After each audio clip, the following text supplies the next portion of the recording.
When I was in primary school, my mother just passed away. It was an incredibly difficult time for me. I thought I had no one. Hi, I'm Brian and I'm with Serene Mind. My organization primarily focuses on therapy, coaching, and support group services. So I started this organization because I want to give Singaporeans, clients, and therapists a more accessible and practical means of getting mental health support. I think one of the most emotional experiences I had was when I was in primary school. My mother just passed away. It was an incredibly difficult time for me. During that time, I thought I had no one. My school counsellor, he didn't do a lot of counselling, admittedly, but when I spoke to him, I felt listened. I felt I was seen. One of the biggest things he did for me was that he went to my classroom and asked my entire class to give a moment of silence for my mother. I think that experience stuck with me and made me want to have that kind of impact on other people's lives as well. I think one of the biggest challenges is I'm not sure if I could be helping them more. So there were times where I would replay the counseling sessions and wonder if I could have said something differently. When I was speaking to a client, he was complaining about how his father was very mean to him, how he was angry at his father, and how the world was unfair. This repeated for 2 to 3 sessions already, and we weren't really going anywhere. And it was also during this time that I asked him, "No, what are you really angry about?"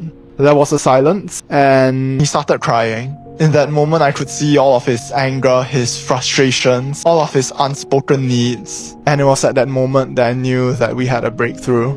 I think all of these things provide me with a sense of meaning and purpose, and it really shows me how much of an impact I have on them. I think the message I like to say is having good mental health doesn't depend on counseling. There are millions of ways you can get better mental health. I think what matters at the end of the day is you gaining more insight about yourself. Even as a counselor, I believe that your path to better mental health is within your own hands, and sometimes we just need a bit of help, a bit of guidance in learning how to become better versions of ourselves.